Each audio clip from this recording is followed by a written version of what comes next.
Aquí comienza Días de Conversación Prime. ¿Cómo están? ¿Cómo les va? Buenas tardes, bienvenidos a nuestro Días de Conversación, último programa antes de Nochebuena y Navidad. Bienvenidos junto al COM en el ADN de las nuevas generaciones. Tu regalo gamer, tu sillón gamer de regalo está aquí en el COM Manuel Rodríguez 689. Espacio claustro para una buena conversación cada noche utilizando nuestra espectacular terraza. La terraza exclusiva con bien aireadita, bien iluminada de Espacio Claustro es lo mejor. Espacio Claustro para tus mejores noches en O'Higgins 862. ¿Cómo está don Eduardo Cornejo? Gusto saludarlo. ¿Cómo está el trabajo la semana? Estimado Jaime, muy buenas tardes. Un gusto estar aquí nuevamente junto a ustedes. Ha sido una semana bien intensa, ¿cierto? Post elecciones, ¿sí? ¿Cierto? Del plebiscito constitucional. Así que retomamos la agenda legislativa en el Congreso. Estando de menos algunas cosas, indudablemente, ¿cierto? Porque uno siempre quisiera que después de un proceso de las características como el que vivimos, ¿cierto? El fin de semana pasado, que hay que decirlo con una tranquilidad total. Sí, absolutamente. Uno pensaría que el gobierno le va a poner acelerador a todas aquellas materias que son las más importantes y no exclusivamente algunas que a ellos les parezca de su especial interés. Yo no le quitaría ni un solo mérito a la reforma de pensiones en nuestro país. Pero qué duda, sí, pero qué duda cabe, ¿cierto? Que la seguridad pública, que las listas de espera, que los problemas graves que tenemos, ¿cierto?, en educación, reactivar la economía, también son temas relevantes y quisiéramos que el gobierno no solamente apareciera con una noticia en la semana a partir de lo que ellos creen que es único y exclusivamente. Las pensiones son absolutamente urgentes y necesarias, pero podemos avanzar paralelamente porque además al gobierno le gusta enredarse innecesariamente, ¿cierto? Porque hay una cuestión que es clara y categórica. La gran mayoría de los chilenos, ¿qué quiere? De su 6% de cotización adicional. ¿Qué es lo que pretenden los chilenos? El máximo para ellos. La gran mayoría quiere que todo vaya a su fondo. De acuerdo a la encuesta, el 6% para ellos. Pero hoy día no complejiza el gobierno más aún el tema, sacando un 1%. Es que no entiendo para qué. Para dar trabajo a la mujer, protección a la mujer. Con las salas cunas. Es inexplicable. De verdad que sí. O sea, la labor del Estado la tiene que hacer el Estado, o sea, las personas. Han dado tanta explicación respecto al tema, además de mejorar el nivel de remuneraciones de las mujeres, con un 1% de administración de la cotización. Los políticos, Jaime, siguen sin entender algo. La gente está aburrida de que no se preocupen de los temas más importantes. Le hemos dicho al gobierno, lo hemos emplazado. ¿Cuál es el problema que tenemos hoy día? Pensión garantizada universal, ¿cierto? El que lleguemos a los 250.000. Esa es la prioridad, eso es lo que deberíamos estar haciendo en este momento. En eso deberíamos estar trabajando. Y tiene los votos el gobierno en la sala. Yeah. Tiene los votos nuestros. Además, 250.000 ahora, a contar, ¿cierto?, del mes de diciembre, pero no lo van a hacer porque ellos tienen otras pretensiones. Y otras prioridades. Y tienen otras pretensiones. Si el desviar desde el 6% de cotización adicional recursos para la administración del Estado en conocimiento pleno de la experiencia que hay a nivel internacional y que dice relación además con la historia de la administración del Estado nuestra, en términos de lo que es la ineficiencia, ustedes lograrían pensar que si el año pasado el gobierno se embarcó en una medida muy sentida y popular, gas a precio justo. Gas a precio justo, hecho y administrado por el Estado. Pero que este es el mismo gobierno que su ideología es de estatizar todo, ¿cierto? Sí. El balón de gas más caro de la historia de Chile, 118.000 pesos. a la empresa privada, mientras le costaba entre 25 y 30, ¿cierto? Al gobierno Claro. le costó 118 mil pesos. Y- ¿Ustedes creen que van a administrar bien los fondos de pensiones? ¿Lo creen ustedes? Yo lo dudo. Y lo dudo de manera razonable por la experiencia que tenemos a nivel internacional Claro. y por las características de la administración de este gobierno en particular. ¿Qué duda cabe que sería interesante y muy importante, ¿cierto?, que un gobierno de estas características primero diera garantías de total transparencia respecto de los actos de corrupción? Que además han ido aumentando en forma Dramática. brutal, Sí. brutal, porque hoy día vemos corrupción en cada acto que se haga del gobierno. Lamentablemente vemos corrupción, vemos que algo no está claro, vemos que algo no se realiza con transparencia. Muy por el contrario, hoy día tratan de justificar el caso, por ejemplo, de los convenios en vivienda con el gobierno anterior. Pero si sabías que en el gobierno anterior pasaba esto, tú debiste haber llegado al gobierno y dijiste, párale, esto lo tengo que detener, porque no puede ser. ¿Qué hizo el actual ministro? Avaló, continuó, mejoró y superó lo que podría haberse hecho en el gobierno anterior en términos de convenio. Así es. Uno, insisto, Jaime, siempre está especialmente atento, ¿cierto?, a que en materia del trabajo que nos corresponde desarrollar desde el Poder Legislativo en conjunto con el Ejecutivo, entendiéramos las señales que nos da la ciudadanía. Claro. ¿Cuál es el mandato? ¿Cuál es la tarea que tenemos para poder enfrentar los problemas más importantes, los desafíos que tenemos por delante? Y eso requiere de un poquitito de sentido común, un poquitito de claridad y obviamente de capacidad de gestión. Pero aquello no ocurre, Jaime, ¿no? y es preocupante. Y preocupa porque se crea disconformidad artificialmente y se responsabiliza al otro. Así es. Como tienen todo el aparataje como para hacerlo, responsabilizan al otro de su irresponsabilidad frente al cumplimiento de normas tan fáciles, aparentemente, pero tan fácil de llegar a acuerdo como es seguridad, que hoy día la ministra Toá lo enlaza junto a esta reforma tributaria, al pacto tributario. O sea, ¿perdón? O sea, todo, nunca pensaste hacer trabajar en temas de seguridad entonces. Tenemos permanentemente, yo creo, una señal de parte del gobierno que es absolutamente errática respecto de su conducción, respecto de la toma de decisiones, ¿cierto?, para resolver lo urgente. Si uno piensa en lo que ocurre hoy día en la reforma de pensiones que ha vuelto a presentar, claro, el gobierno, no se parece en nada a lo que se estaba discutiendo en su oportunidad y cuando le retiraron la urgencia desde el gobierno en espera del resultado del plebiscito. ¿Cuáles son las razones que justifican ese cambio radical? Pero mira, un cambio tan radical como que ya no se elimina el decreto 3.500, se vuelve a que los fondos son heredables.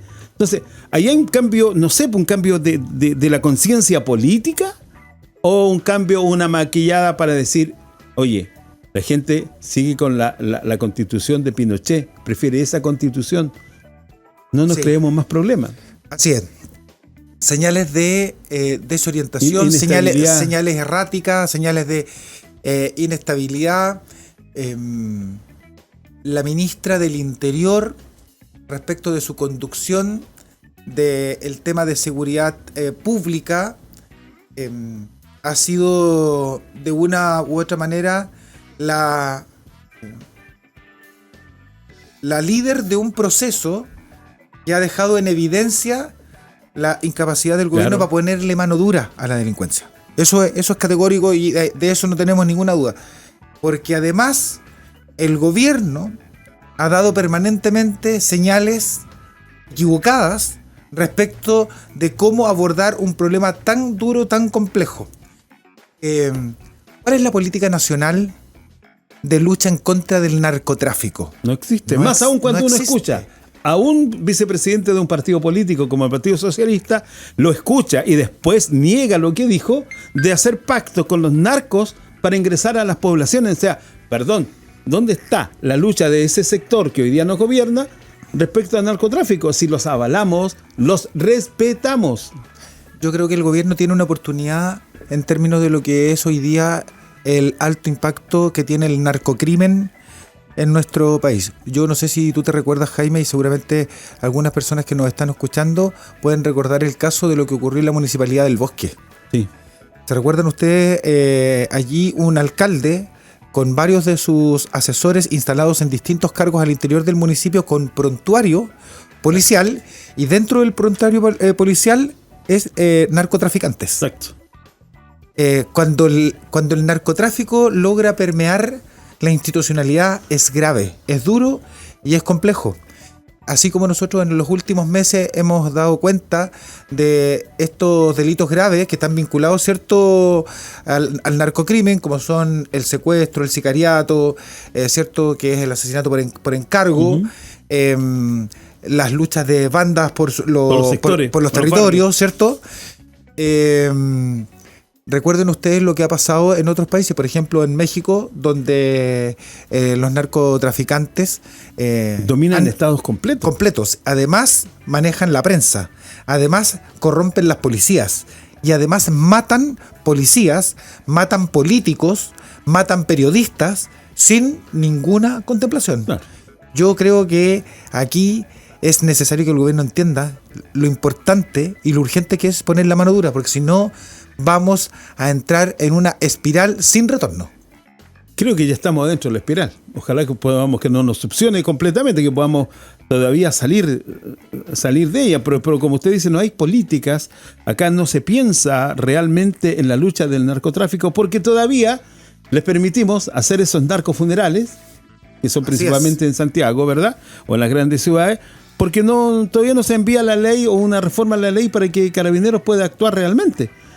Y tenemos la desprotección a la policía, porque todavía la policía se siente inseguro en las calles. El gobierno, el Estado a través del actual gobierno no les brinda la seguridad. Y decimos que nos falta esto, que nos falta esto otro, pero ¿qué hace el gobierno? Nada, solamente justificaciones por tal o cual motivo.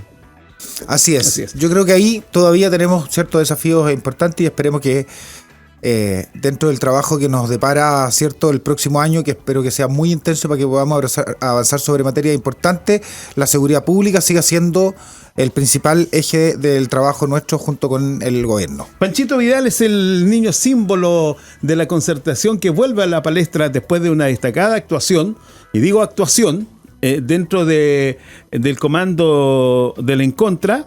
Le dieron, aunque él diga que fue antes, no le cree nadie, le dieron el premio de ir de director una vez más de Televisión Nacional de Chile, creando conflictos ya en el interior del canal. Presidente del directorio de TVN, Exacto. Don Francisco Vidal, figura insigne de la campaña del En Contra en los distintos medios de comunicación. Oficialmente el rostro, ¿cierto?, con la elocuencia que lo caracteriza, ¿cierto?, en su discurso, y se nota que es profesor, Sí. ¿cierto? Sí. Entonces, lamentablemente creo que a partir de lo que recién estábamos conversando, Jaime, de lo que ha ocurrido, del hastío, del desencanto de la gente por la clase política, por el pituto, por el arreglín, por el robo, este tipo de cosas no ayudan. Para nada, porque además no ayudan. Además, en términos políticos, este gobierno está dando pasos hacia atrás. O sea, lo moralmente limpios o mejor que el político de hace 30 años es falso, fue solo un discurso, porque están volviendo hacia atrás y hoy día están levantando la figura de Michelle Bachelet como candidata a la presidencia de la República. Eso es para mí, de verdad, un fracaso absoluto de esta famosa revolución de los jóvenes. La revolución pingüina fracasó. Le voy a decir algo yo. ¿Sabe lo que pasa con la revolución pingüina? La revolución pingüina entregó la oreja. Entregó la oreja. ¿Sabes lo que significa entregar la oreja, no? Uno hace así, ¿cierto? Sí. Pone la oreja para que uno se la tironeen, para que le llamen la atención o para que lo guíen, ¿cierto? si uno piensa efectivamente lo que ha ocurrido en el último tiempo, fíjese ustedes que una de las principales figuras del gobierno, que es la ministra del Interior, ¿de dónde proviene? De la Concertación. Claro, por supuesto. ¿Cierto? Elizalde de la Concertación. Hoy día el ministro, ¿cierto?, que está a cargo de la agenda legislativa del gobierno, ex Concertación. Claro. A quien están afirmando, pero abrazo partido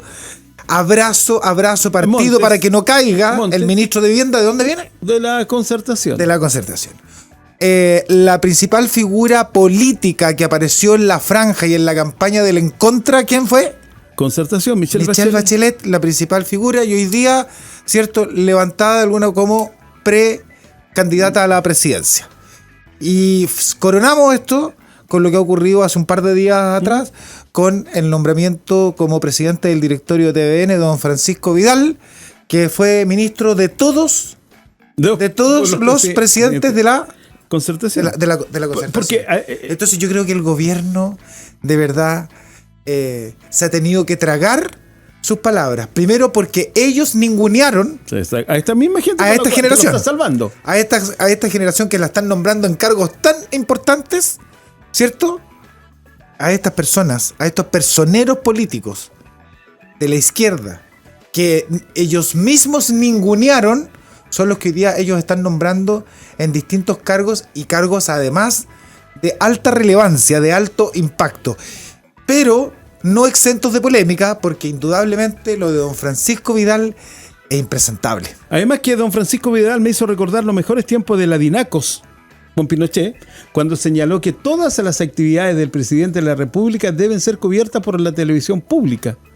Así Ya es. me hizo recordar los mejores tiempos de Pinochet. Incluso ayer un señor me dijo, no, Jaime, esto viene de antes, viene de los tiempos de Allende, cuando se controlaba también todo, y todo lo que hacía el presidente de la televisión pública estaba obligada a hacerlo. Y ahora Yo creo que la señal del presidente cuando señaló que los matinales transmitían cualquier cosa y no las cosas importantes fue la primera luz de alerta de lo que podría venir posteriormente, lo que va a ocurrir ahora.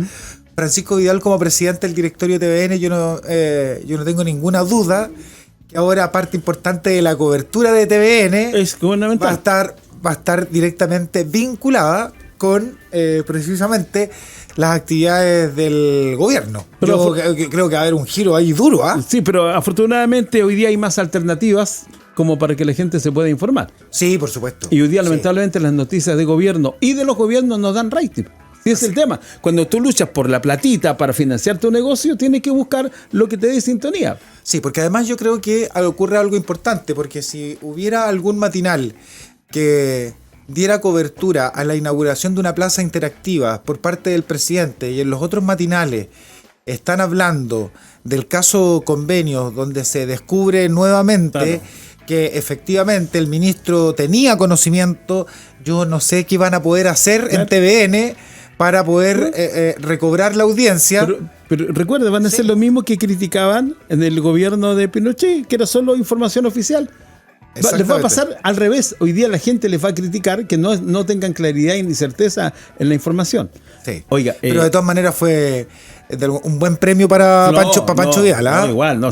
Muy buen premio después de su participación activa en distintos medios y ciertos de comunicación en la campaña del En Contra. Así que buen premio. Van a tener la difícil tarea de cómo revertir públicamente la imagen del ministro Montes frente a esta acusación constitucional, que muchos políticos de la izquierda señalan que es un tema judicial y no político. No lo entiendo. No lo entiendo, de verdad. No, es un tema judicial, pero no político. No me da para... Es como bien raro intentar hacer una figura distinta a lo que efectivamente es. El ministro es una figura política. Claro. ¿Cierto? Claro. Es quien dirige una institución tan importante como el Ministerio de Vivienda y Urbanismo, que es designado políticamente. Entonces, no podría no ser político el proceso respecto de cómo él ha actuado en torno a los graves hechos de corrupción ocurridos exclusivamente, ¿cierto?, en un ministerio que está a su cargo. Y en 16 seremías, en 15 seremías de las 16, eso es lo más trágico, lo más curioso. Y eso no lo dijo ningún matinal, lo dijo el Contralor General de la República. Entonces, y que hoy día, ayer, el presidente salga respaldándolo. O sea, hoy día nuestro presidente, digo nuestro porque es el presidente de todos los chilenos, nos guste o no nos guste, avala literalmente la corrupción. Un aval de corrupción, el ratificarlo, el darle de nuevo la confianza, a su mano derecha en el gobierno, a Crispi. Hoy día este gobierno, ¿qué está haciendo? Avalando la corrupción. Yo creo que están muy enredados con el caso convenios, muy enredados. Yo tengo la sensación de que han hecho hasta lo imposible por no transparentar la información. Porque yo creo que si caen un par de personas más, imagínense lo señalado por la ex subsecretaria. Nada más. O sea, si la ex subsecretaria, una persona de extrema confianza del gobierno, porque un ministro y un subsecretario son de verdad personas de extrema confianza, Puesto. señala que sí, efectivamente, el ministro tenía conocimiento, yo creo que están trabajando en una estrategia de cobertura interna con el único afán de que no se sepa la verdad de lo que ocurrió. Porque yo creo que aquí la red de corrupción era ampliamente conocida y yo me atrevería a decir responsablemente, sinceramente, que es imposible que el presidente no supiera.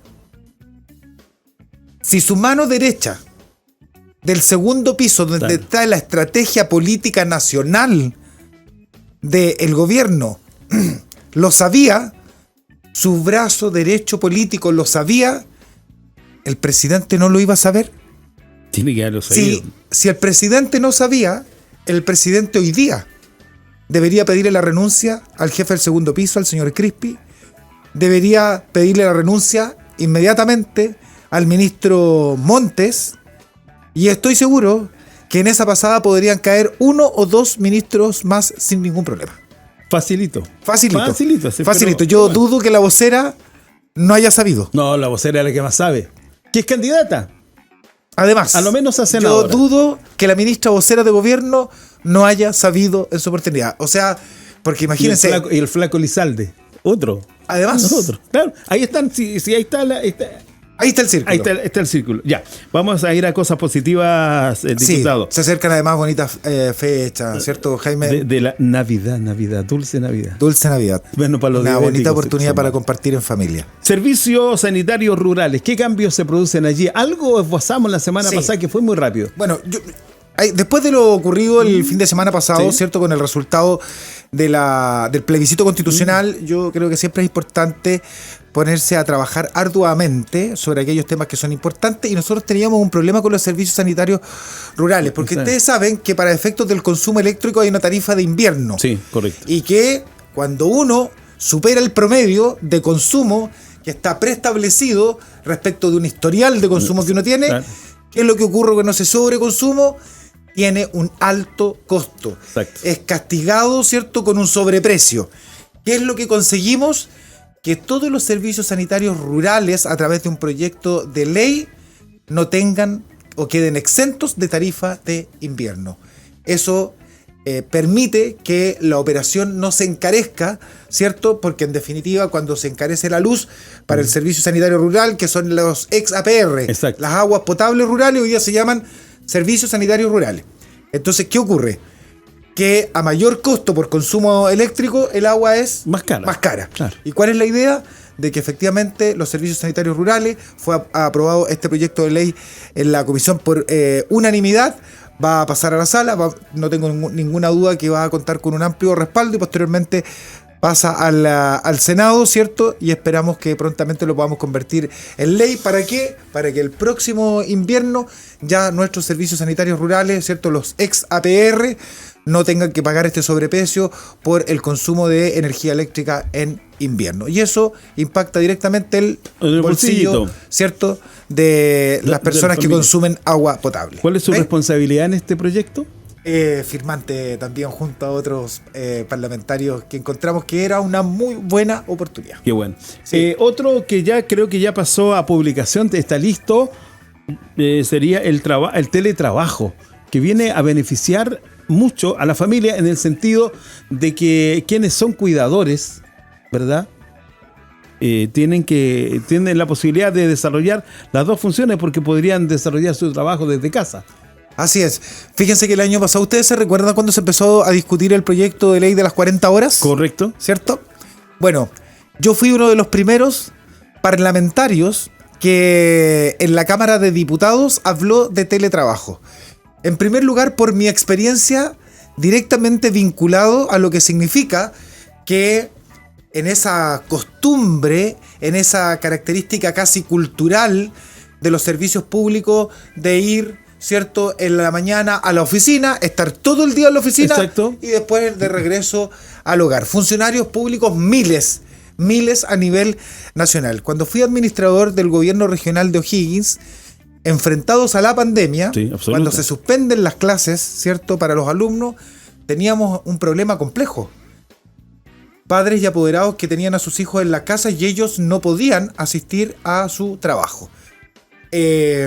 Mi primera experiencia con el teletrabajo. Tuvimos la posibilidad, teníamos una dotación de 113 funcionarios en el gobierno regional, redujimos a un 18% los presenciales, el resto de los funcionarios se fueron todos a sus casas, habilitamos computadores, habilitamos internet y te puedo decir, Jaime, que cerrémoslo en un 20% de la dotación, ¿ya? Nosotros ejecutamos el 98,6% del presupuesto de la región el primer año de la pandemia. Ahí tienes el ejemplo tú de cómo con teletrabajo nosotros teníamos solamente turnos, iba un funcionario por área en el día y los íbamos rotando por semana. Los funcionarios del gobierno regional de O'Higgins hasta el día de hoy se recuerdan y me agradecen mucho por mi alta capacidad para haber resuelto rápidamente, el haber coordinado con los jefes de división, el que los funcionarios se pudieran ir a sus casas a trabajar. Con la rapidez y agilidad que compramos los equipos necesarios, que dotamos de los medios necesarios a los funcionarios para que pudieran trabajar desde su domicilio. Las mamás, lo que significó para ella teniendo a sus hijos en sus casas. Muchas mamás tuvieron que apelar en la primera etapa de la suspensión de las clases, tuvieron que apelar a las tías, a las abuelas, a las hermanas, para que les cuidaran a los niños. Nosotros reaccionamos rápidamente y dentro del mismo mes de marzo, nosotros en abril ya teníamos a todos los funcionarios, ¿cierto?, fuera del gobierno regional en trabajo a distancia. Teletrabajo, una gran alternativa. Se aprobó en tercer trámite constitucional esta semana esta modalidad que permite efectivamente que muchas funciones, sobre todo administrativas, se puedan realizar para las empresas desde el domicilio. También existe la posibilidad híbrida, que es tremendamente importante, presencial y telemática. Sí.